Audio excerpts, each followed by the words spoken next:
Hey, beautiful, and welcome back to a new episode of the Energetics of Happy Relationships podcast with me, Juliana Joy. If you're new here, welcome. I'm so happy you're here.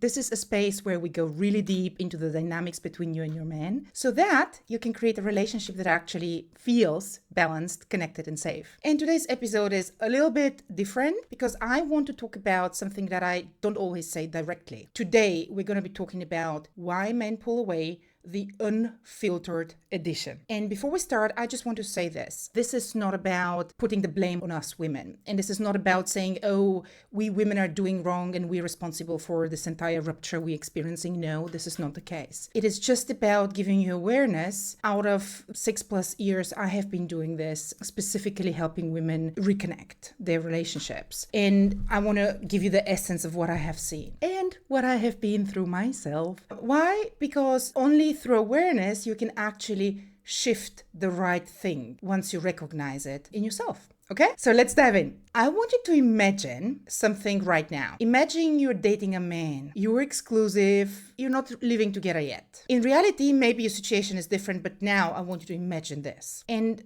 everyone has their own pace. So maybe you're not fully public after 6 months and you haven't seen him for about 2 weeks. He has been traveling, he has been busy with work, and you have been just this amazing, understanding partner you have been, right? Now it is Friday. You miss him and you know that he has finished his travel for work. Yes, he's busy, he's wrapping up work, but basically you know this weekend he's not going anywhere. He's here. Of course, you miss him and you want to see him, right? So you maybe text him something like, hey babe, we haven't seen each other in a while. What about tonight? And on the outside, it sounds super light. And if you feel light about it, cool. Most common on the inside, we carry an unspoken expectation and tension. For example, of course, we are seeing each other. Like this is the inner expectation.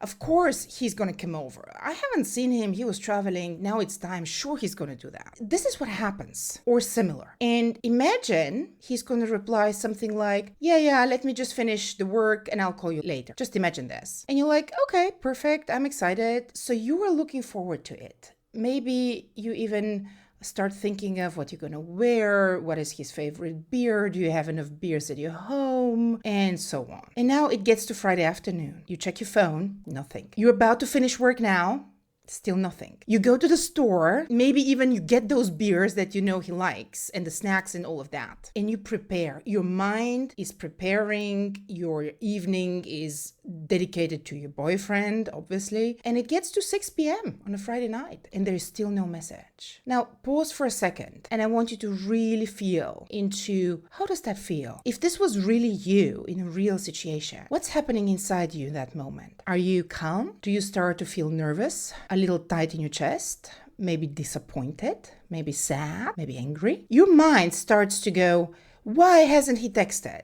Is he still coming? Did I misunderstand something? Should I text him? Should I not text him? What does he think? We haven't seen each other for 2 weeks. And so on. And you can literally complete that list of what could be going in a woman's mind on a situation like this. Maybe you just even have like those 20 different thoughts all in the same time. And here's the important part. From the outside, you might be handling it well. You maybe know on a logical level. He said he's going to come. I'm doing the feminine energy thing, so I'm not going to be reaching out, double texting and following up on him. You know, maybe you're doing this. Or maybe you just send a cute little message that is supposed to sound cute. Hey babe, are you still coming? I got your favorite beer. Now, if you feel cool about that, cool. But what if you send that message and on the inside you feel disappointed and maybe about to cry? That you will not see him for another weekend. What's happening on the inside for you? No matter what goes on the outside, what's on the inside? You are activated. Your nervous system is already going spinning. And this is the part that so many women don't know just because nobody talks about. It's really not what you say. Do you see in those few examples that we looked at? We had an example where we say nothing, where we had an example where we said a cute message. Sometimes we even go into saying like, are you going to be coming? Like a snappy message, right? This is also an option that we do. So we can do any of those. And what actually really matters matters is the energy behind it, because he's not going to just receive your words. He's going to feel your state, even through a text, and even if you don't text at all. And if you call, obviously through your voice, he will just get so much more information than the pure words. And when your nervous system is activated like that, you are no longer the grounded, calm version of you. So this is where I can see a C-suite, C-level woman completely leave this confident role and be a very insecure version of herself. And why? Because there is this inner tension in you, the expectation, the pressure, and something feels off. I need to fix it. Something is not okay. Now he's not traveling and he doesn't choose to see me first things when it's possible, right? From his side, he doesn't experience it this way. He doesn't kind of get the message of, oh my gosh, she's so excited to see me, she misses me. This is not the message he's getting. The message he receives is, ooh, well, this feels like a lot. This feels like pressure. Something is off, but I don't know how to fix it. Do you see how you say the same in your mind? He gets the same, just in a different way. And now why so? The natural masculine disposition is a problem solver, is a thinker and problem solver. So if he gets through your communication the message that she feels tense, she doesn't feel happy, she doesn't feel happy with me because I'm not doing what actually I was supposed to do. This is where his problem-solving masculine mind is like, okay, what's the problem? How can I solve it? She wants me to be there on a Friday night. I can't. Okay, I can't solve it. And this is where he goes into something is off and I don't know how to fix it. You might listen to that and be like, okay, the way he fixes it is very simple. He just needs to get his ass and come see me, right? It's so simple. And the reality is life is rarely that simple. And this is the important bit to understand. Men, from this masculine energy perspective, when they see a problem, want to fix it, but they don't know how, they actually do the opposite. They step back, they create space, and it doesn't have anything to do with do they like you or not. It has to do with how they feel about their own capability of being able to be a good partner in that moment, because it's just they can't handle it. They don't know how. Now, let me say that very clearly. This is obviously not the only reason men pull away. There are many other different dynamics that can go into this push-pull scenario. But this one is what I see all the time, pretty much without exception, especially for high-functioning, very emotionally aware women who actually care a lot about him, about their dynamics, and about their own understanding and self-awareness. And here's where it gets a little deeper, because what's happening in that moment, it's not really about Friday. It's your nervous system taking over. Literally, your nervous system gets so activated that it shuts down your rational, logical mind and makes you behave out of old behavior patterns. It's the fear of disconnect. It's the fear of being abandoned. It's the fear of losing this amazing man. And these are things that have been wired in your brain much earlier, way before you met this man. And when that switch flips, you go on autopilot. And this is why no matter if you have the awareness after years of therapy and reading a ton of books, or if you don't have it, in both ways, when that autopilot switch gets activated, you're in it. Literally, you're in it. And all that level of knowing cannot stop it because it feels real. It feels so true. It feels justified. It feels like, well, of course I feel this way. Like, sure, this makes sense. Like, out of the sudden, this makes sense. And this is also why some of you might listen to this and think like, oh, I'm not like that. I'm calm. I don't lash out. And I hear you. But if you are experiencing a man pull away, or if you hear them saying to you things like, I'm not ready for a relationship, or I can't give you what you want, or let's stay friends, there is a big chance that this is actually happening to you in a more subtle ways that you don't even feel and notice. Not this loud, expressive situation, but more on an energy level. Now, the empowering part here is, once you see it, you can change it. So let's go back to our Friday example. You have two main options. Option A is you do reach out, but instead of doing it from tension, you actually pause first. You ground yourself. And then you send something like, hey babe, just checking in. Are we still on for tonight, for example? Very simple, very clean, no pressure. And you actually mean that. Like, you mean the no pressure. You mean the casual thing. And this is where I see women, they know that they need to be casual, or they believe if they are casual, this is going to work.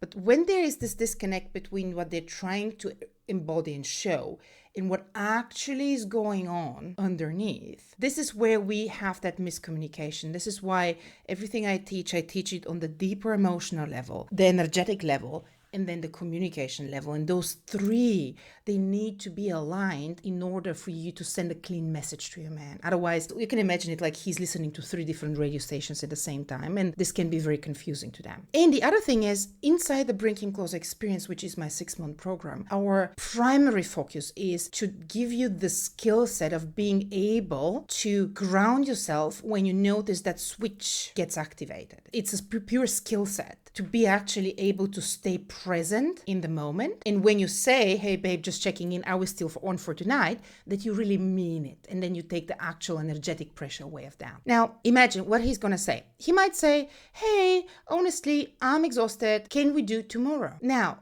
reality is, if this guy was traveling the 2 weeks before and he has a hard time, the reality that he may be really exhausted is very realistic. What do men do when they're tired? They go in their men cave. The modern men cave is a PlayStation, it's soccer, it's beers, the bar. Like, this is the modern men cave. And he needs that in order to recharge. Because if he would show up at your place, what's the reality of that? You would want to talk, you would want to listen, you would want to know about his trip. So he needs to be present and engaged in a conversation.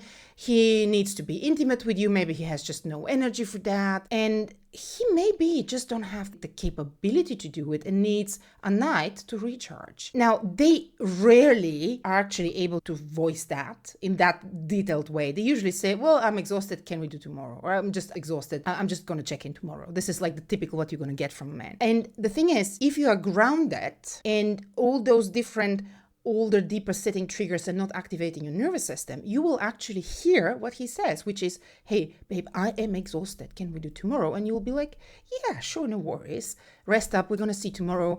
I'm going to go see my mom. I'm going to call my mom or call my girlfriend, go to the gym, you name it. And the thing is, then you go and make your own plans and you know, hey, he's not going anywhere. He's not cheating. He's not pulling away. The poor guy, he's just tired. And this is where you remain calm, right? Now, what is important here, if they do not feel the emotional, energetic pressure that they are like, oh my goodness, I'm clueless how to solve that, they will come back, they will initiate, they will lean in again. And then you're good. You literally are good. Now, this was option A. Let's talk about option B. You do not reach out. So in your mind, you have heard all those TikTok videos about feminine energy being high value, black cat energy and all of that. And you're like, oh, he's not making a plan, so you're going to see now. I'm going to go out and have some fun and post some really sexy, beautiful pictures on my Instagram. This can work, but it depends on your relationship stage. Because if things are very established, if you're clearly exclusive, clearly together, and if he suddenly sees on your Instagram some very hot outfit in some hot bar, he might have the assumption that you are pulling away, that you are showing him, that you are kind of punishing him for not being present. And I can tell you recently, because I know a client of mine actually experienced that. And I went to my husband and I was like,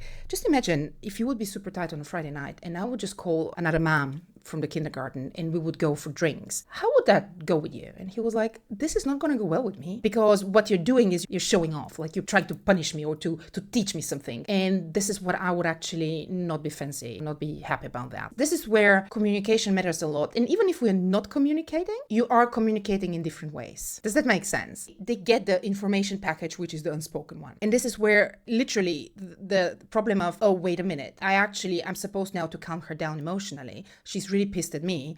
I don't know how to do that. And then they'll whoop, and then they pull back harder. And then you hear, hey, let's stay friends. So this is the option C, is probably the worst thing. And the issue with that is there are so many women in the world who they don't know that they're practicing this. And I say that with a lot of love because I have been there. Now, I started dating somewhere at 15 and I got married at about 35. So for those 20 years, for the most time, I was being in this exact option C stage. And somewhere half the time, like mid-20s, I started this entire self-development journey in studying different relationship tips and feminine energy and spirituality and all of that. Even though I was spending 10 years of very intensive development, I was still doing it until at some point I realized what actually was going on for me. So for a very, very long time, this was a blind spot. And I have to say that there are a lot of women out there who are in that blind spot just for the simple reason. When your nervous system is so activated, it feels like the most natural thing in the world. Like it just feels so true that in your mind, you do not even challenge that because it's just given, right? This is how our nervous system reacts. So in all of those three cases, the deal breaker is not the action. It's the energetic and emotional tension behind it that impacts your relational energy. Okay. And this is the part where I want to be really honest with you, because you cannot expect a man to regulate your emotions for you. This may be a little hard to hear, to be honest. And it's not that he doesn't care. It's not that men are bad. It's just not his role in a relationship. And also, most men do not have the tools for that unless they are your therapist. Most men don't have actually the toolbox to help you regulate. And in the same time, this doesn't mean that you have to suppress your feelings. This is not the entire point. It means you have to learn how to hold them, process them, reduce the intensity from your past, all the way from early childhood to previous relationships, so that your system can be the calmest possible self. Nobody's perfect, this is not the goal, but to just calm down the bigger chunks of intensity. Because this will then stop spilling out this unprocessed, heavy emotional load in ways that actually create distance. And I know some of you are doing so much already: somatic work, therapy, regression, hypnotherapy, journaling, like all of this. And this is beautiful, but the real shift happens in these moments, in the moments when you do get triggered.